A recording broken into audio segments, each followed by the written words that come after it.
The doctors told me I was lucky to be alive. They don't understand what surviving cost me.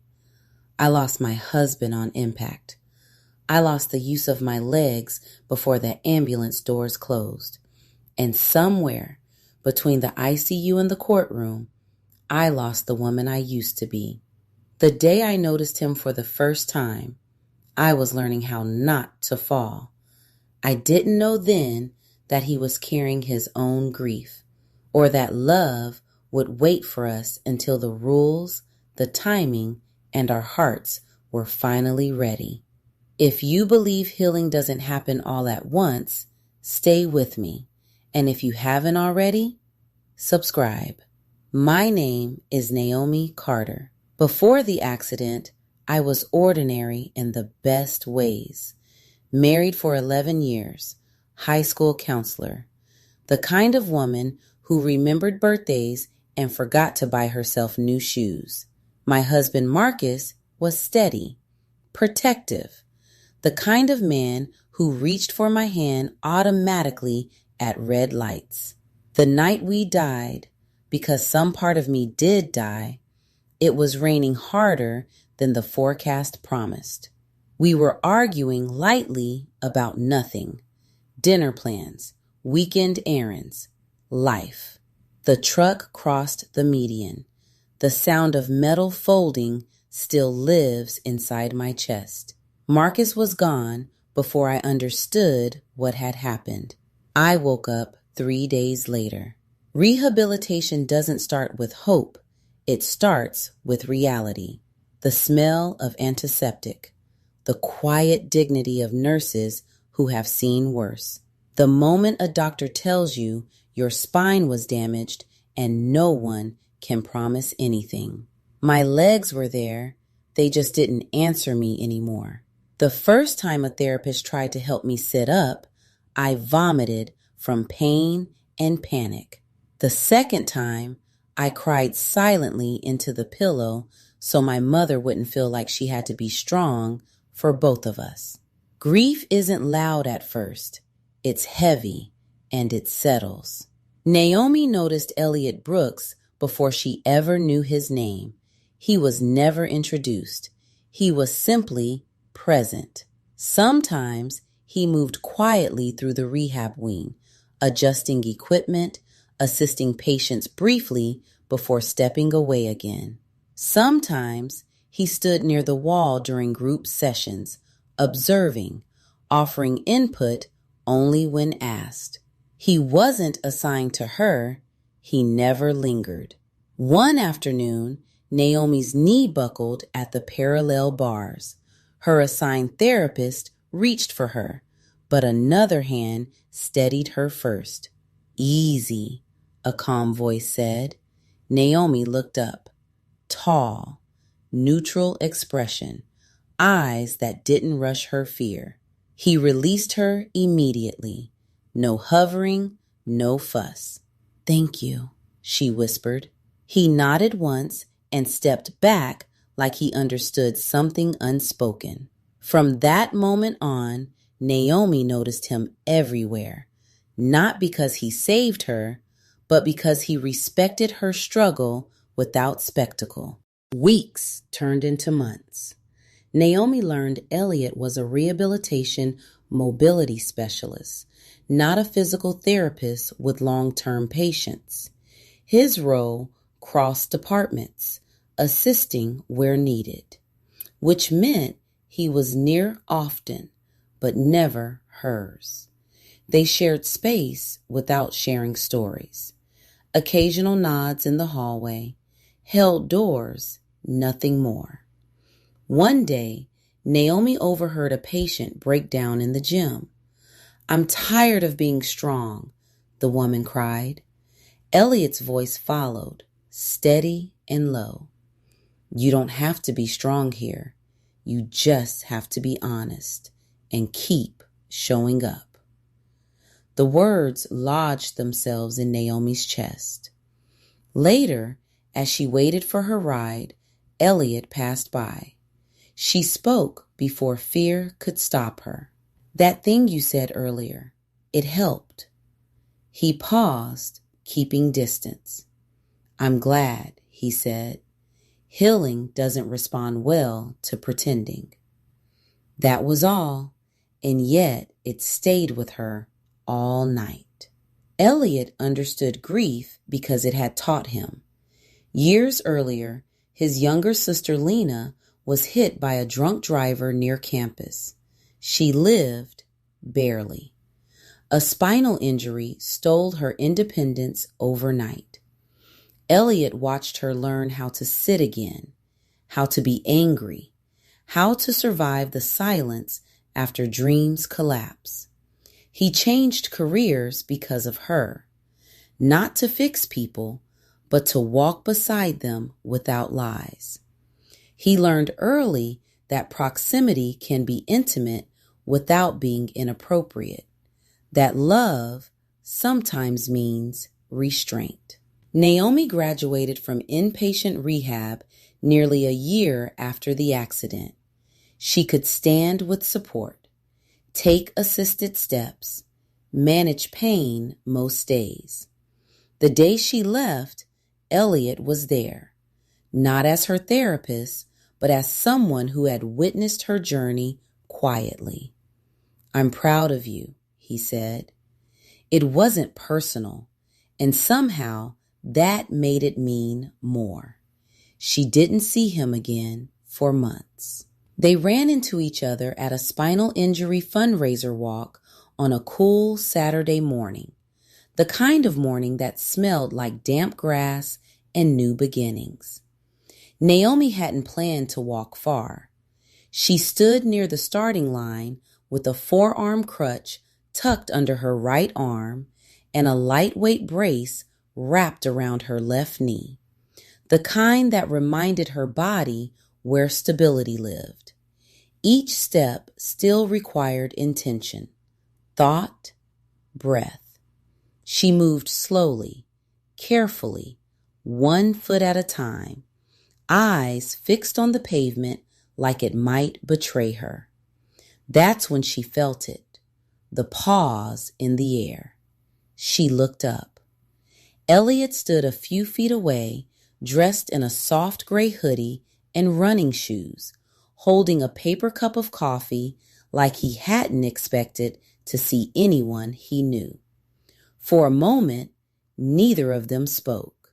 You're walking, he said finally, his voice quiet, reverent, not surprised, just aware. With help, Naomi said, lifting the crutch slightly.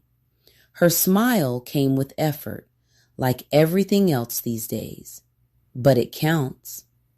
It absolutely counts, he said, and something in his eyes changed. Not pride, not pity, respect. They stood side by side as participants moved past them, some in wheelchairs, some with walkers, some steady on their feet but carrying stories no one could see. I wasn't sure I'd come today, Naomi admitted. Crowds make me tired faster now. Your body is still learning how to trust itself, Elliot said gently. That takes more energy than people realize. She exhaled slowly, surprised by the relief of being understood without explanation. They walked together for a short stretch, slow enough that Naomi didn't feel rushed, careful enough that she didn't feel watched. When her leg trembled, Elliot didn't grab her.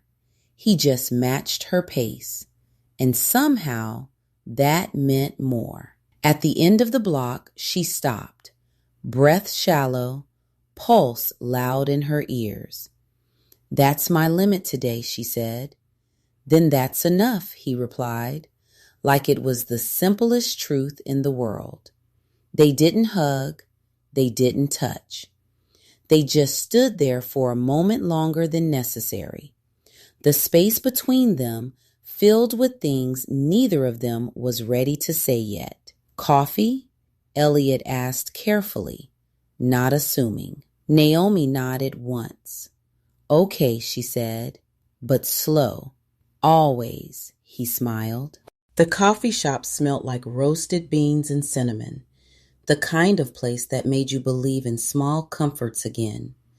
Naomi chose the table near the window, not because of the view, but because the ledge beneath it was sturdy. She slid her hand along it as she lowered herself into the chair, slow and deliberate, careful not to rush her body into a decision it wasn't ready to make. Elliot noticed. Of course he did. But he didn't comment, didn't hover, didn't reach for her. He simply waited until she was settled before pulling out his own chair and sitting across from her, like her independence mattered more than his instinct. That alone loosened something in her chest. "You walked farther than you meant to today," he said gently, his hands wrapped around his mug like it was grounding him. Naomi huffed out a soft laugh. "I always do. My body still thinks it can negotiate with me." "How far are you at now?" he asked. She considered it. 2 blocks if I'm stubborn, 1 if I'm smart. "That's real progress," he said. 6 months ago, you were counting steps." She nodded slowly. "Now, I count trust." The words surprised her as they left her mouth. Elliot's gaze lifted, sharper now, like something about that sentence found its way into his bones. They sat in silence for a moment, not awkward, not heavy, just present. Outside, people passed by with cups in hand and conversations in motion, living lives that moved without thought. Naomi watched them with a familiar mix of longing and gratitude. She was moving too, just differently. "So," Elliot said softly, "what made you come today?" Naomi looked at him, really looked. "You did," she said honestly. "I saw your name on the volunteer list." He blinked, clearly not expecting that. "I almost didn't," she added. "Crowds still drain me faster than they should." "Your body's still learning how to trust itself," he said. "That takes more energy than people realize." She exhaled, slow and deep, relief washing over her. "Thank you for not telling me to push through it." He smiled, not wide, not showy, just real. Pushing through is overrated. Listening lasts longer. Her knee trembled suddenly beneath the table. It was subtle, but she felt it. That faint rebellion her body still liked to offer without warning. She reached down automatically, fingers brushing the brace. Elliot's hand lifted halfway, then stopped. "May I?" he asked, voice quiet, careful. The question did something to her. Not the touch, the asking. She nodded. His fingers barely brushed the side of her knee brace, steadying without pressure. Warm, present, gone almost immediately. But her skin remembered. "I'm still learning when to ask for help," she admitted. "And when to accept it," he replied. Their eyes held, just a beat too long. Then Naomi smiled, and this time she wasn't tired. The first dinner came a week later, then another, then walks, slow, intentional walks, where Naomi leaned less on the crutch and more on the rhythm of her own breath. She still brought it with her, though, folded, tucked under her arm like a promise she wasn't ready to break. "You're carrying it like a security blanket," Elliot teased one evening as they started down the sidewalk. She laughed softly. "Don't judge me. It's been through things." They walked side by side, close enough to feel each other's presence, but far enough to respect the line neither of them was ready to cross. Naomi's milestones came quietly. The day she left the crutch in the car, the day she stood at the stove long enough to burn dinner, the day she climbed 3 steps alone and cried on the landing. Elliot never clapped, never made speeches. He just nodded, like these victories were sacred. One evening, her foot caught on a crack in the sidewalk. Her balance shifted. Wrong, fast, dangerous. Elliot caught her by the forearms instinctively. They froze. Too close. Her breath hitched. His grip tightened, then loosened. For a moment, the world went quiet. "You okay?" he whispered. "Yes," she said, though her voice betrayed her. He stepped back first, not because he wanted to, because love, when it's real, waits. "I hate this part," Naomi said softly after a moment. "The falling?" "The wanting," she admitted. Elliot swallowed. "Me too." They walked the rest of the way in silence, not distant, just careful, like two people standing on the edge of something fragile and choosing not to rush it into breaking. That night, Naomi stood alone in her kitchen, unbraced, barefoot, steady for a full 30 seconds. She cried anyway, because healing wasn't just about walking. It was about trusting herself to want again. The pain came back on a Tuesday, not sharply, not dramatically, quietly. Naomi noticed it when she stood at the sink and her left leg refused to hold steady, a dull burn spreading through muscle that had worked so hard to remember its job. She gripped the counter, breathing slow, waiting for it to pass. It didn't. By nightfall, the tremors returned. By morning, the stiffness followed. By afternoon, fear had its hands around her throat. She canceled dinner with Elliot without explanation. Then the walk the next day. Then the next coffee. "I'm just tired," she texted. It was a lie, but not the kind that meant to hurt. The old rhythm crept back in. Ice packs, rest, silent prayers. The voice whispered, "You were foolish to hope." When Elliot finally showed up at her door a week later, she didn't open it right away.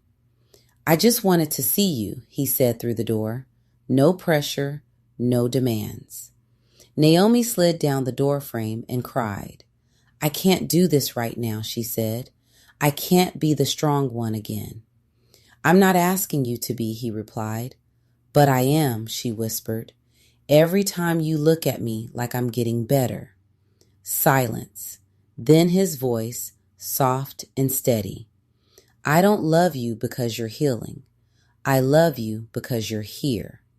The word love scared her, so she pulled away harder. Weeks passed. The pain receded, slowly, stubbornly, the way it always did when she listened instead of fought. Naomi called him one evening without planning to. "Can you come over?" she asked. "I'm already on my way," he said. They stood in her living room like strangers who knew too much about each other. "I'm sorry," she said. "I thought I had to disappear to survive." "I know," he said simply. "You've done that before." She nodded, tears burning. "I didn't want you to see me like that." "I see you anyway," he said. Something broke then, not painfully, but finally. She stepped closer. He didn't move. So she reached for his sleeve, fingers trembling, grounding herself. That was all it took. Elliot lifted his hand slowly, giving her time to stop him. She didn't.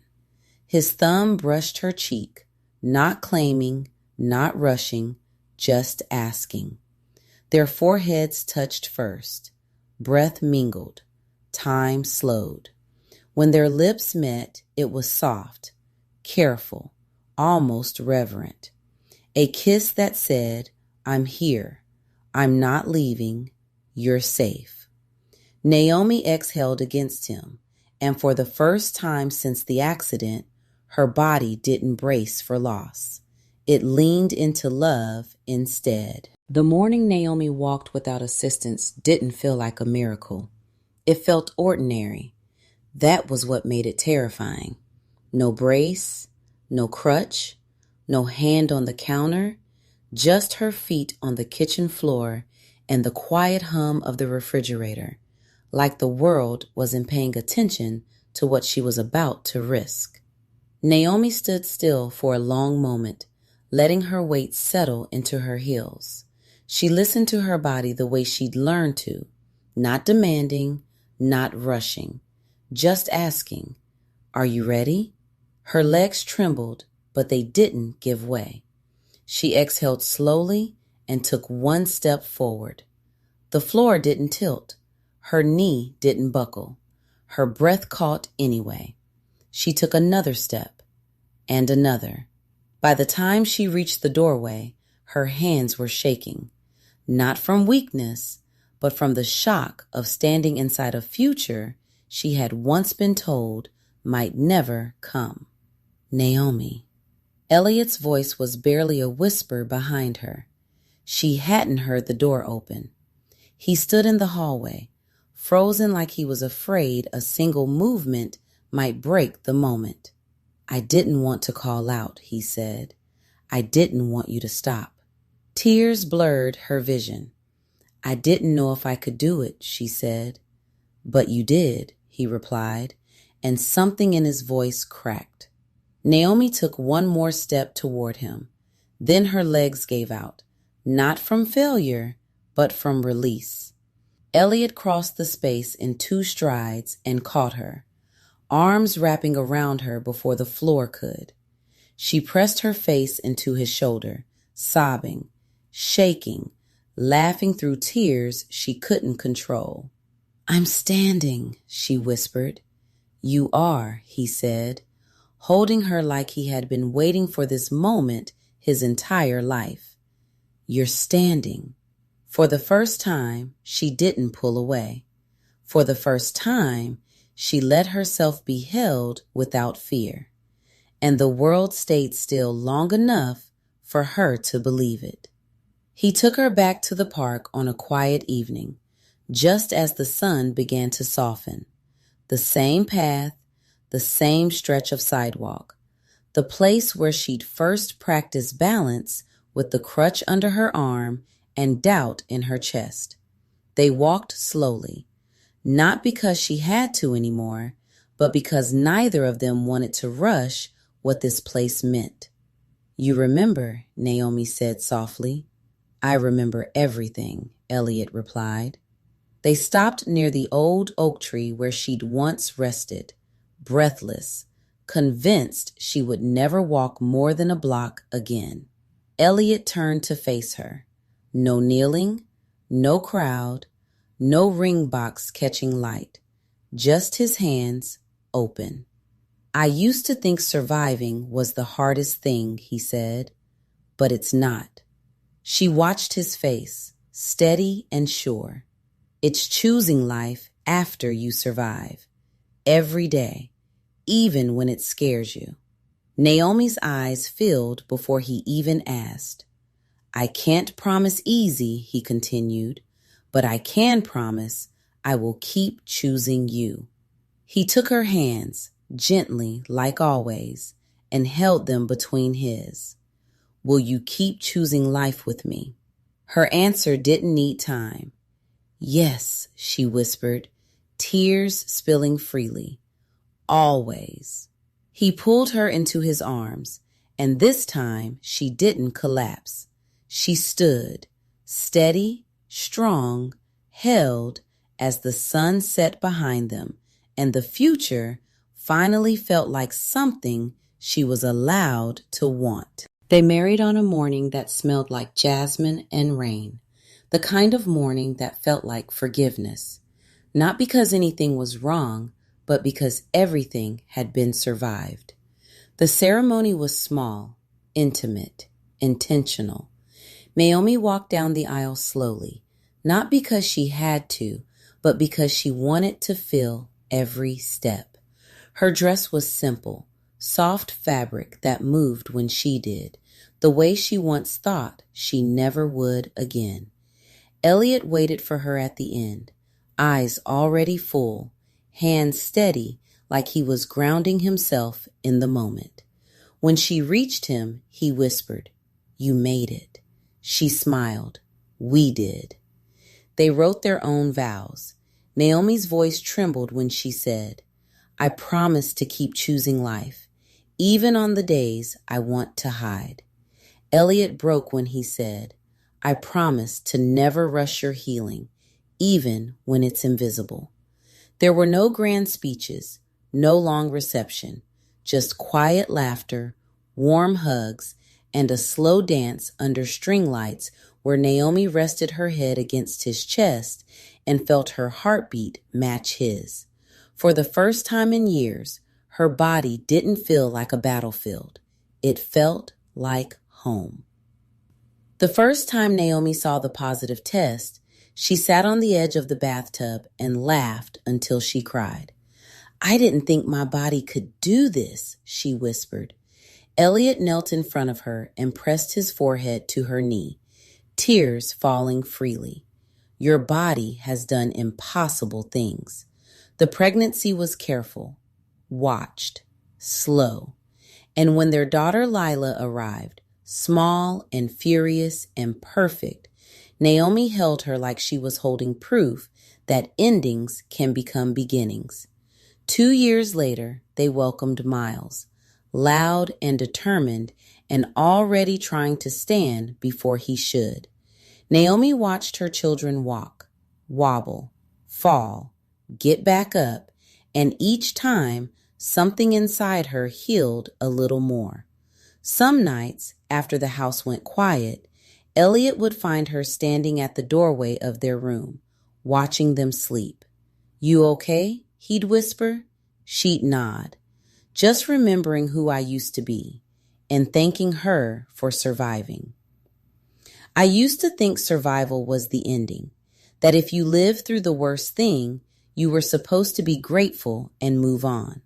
But survival was only the beginning. The real work was learning how to stand again, how to want again, how to love without bracing for loss. If you're listening to this and you're still in the middle, still learning how to take your first step, still afraid to trust what comes next, I want you to know something. You are not behind. You are not broken. And love is not done with you yet. If this story moved you, subscribe and stay with us. There are more stories for hearts that are healing. And if you share this with someone who needs hope, you might be the reason they take their next step.